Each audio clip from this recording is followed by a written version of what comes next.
வீசினதை இங்க இருந்து பார்த்தோம். செருப்பு வீசினாங்க. ஆமா, விஜய் மேல செருப்பு வீசினாங்க. ஒரு 4-5 டைம் இங்கிட்ட இருந்து 3 தடவை வீசினாங்க, அங்கிட்ட இருந்து ஒரு டைம் வீசினாங்க. நாங்க இங்கதான் நின்னுட்டு இருந்தோம். எங்க கூட நின்ன அக்காலாம் என்ன ஆனாங்கன்னே தெரியல. இங்க 2 பொண்ணுங்களை வச்சுட்டு ஒரு அம்மா நின்னுட்டே இருந்தாங்க. அந்த அம்மாவுக்கு என்ன ஆச்சுன்னு தெரியல, அவங்களே இருக்காங்களா இல்ல என்ன ஆச்சுன்னு தெரியல. அவரு தாமதமா வந்தாங்கன்னு சொல்றாங்க. ஆனா வேலூர்ல இருந்து அவர் கூட பஸ் முன்னாடி நீங்க ஒரு பஸ் பாக்கும்போது தெரிஞ்சிருக்கும், சைட்ல விழுந்துட்டாங்க அந்த பசங்க.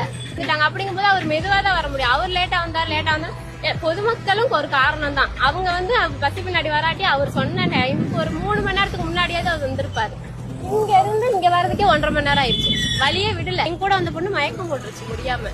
அதை தரன்னு இழுத்துட்டு போனோம். கூப்பிட்டா யாருமே வரல. அப்புறம் இங்க இருந்து கடைசியா கூட்டிட்டு போய் அந்த பொண்ணு அடி அது மயக்கம் போட்டுருச்சு, எந்திரிக்கவே இல்ல. தண்ணி எல்லாம் மேல ஊற்றி விட்டு ஒரு அண்ணா தண்ணி குடிச்சு கொடுத்துட்டே இருந்தாங்க. ஊற்றி விட்டுட்டு அந்த பொண்ணை எழுப்பி விட்டு அங்கேயே உட்காந்துருந்தோம். இங்க இருந்து கும்பல் அப்படியே ஃபுல்லா தள்ளிட்டாங்க.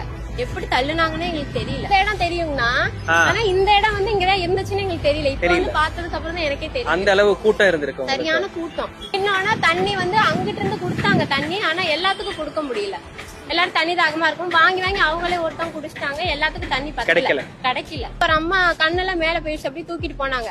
ஆனா ஆம்புலன்ஸ்ல எல்லாம் ஏத்தல, அங்கதான் படுக்க வச்சிருந்தாங்க. நாங்களே 9:30 தாங்க போனோம். கரெக்டா நாங்க போவேல இங்கே 3 பெண்கள் வந்து இறந்துட்டாங்கன்னு சொன்னாங்க, 3 குழந்தைகள் இறந்துட்டாங்கன்னு சொன்னாங்க. அதுக்கப்புறம் தான் ஒரு ஆம்புலன்ஸ் நிறைய வர ஆரம்பிச்சது. அப்பதான் எங்களுக்கு இந்த விஷயம் இவ்வளவு சீரியஸா இருக்கானே தெரியும். அது வரைக்கும் எங்களுக்கு இறந்து போனது எந்த நியூஸுமே தெரியாது.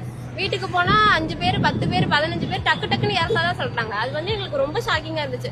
நம்ம இந்த இடத்துல இருந்து தப்பிச்சு வந்ததே பெருசோ அப்படின்னு தோணுச்சு எங்களுக்குலாம். ஆனா அவ்வளவு பேர் இதுலதான் இறந்தாங்களானோ எங்களுக்கு டவுட்டா தான் இருக்குங்கண்ணா. போலீஸ் நீங்க எங்கேயுமே பாக்கலையா? அவ்வளவுதான். அந்த 10 போலீஸ் இந்த வழியா கயிறு எடுத்துட்டு போனாங்க. இந்த பக்கம் நீங்க நிக்காதீங்க, இந்த பக்கம் தான் வந்து பஸ் நிக்கும்னு சொன்னாங்க. அவ்வளவுதான். அதுக்கப்புறம் நான் பார்க்கவே இல்லை எங்கேயுமே.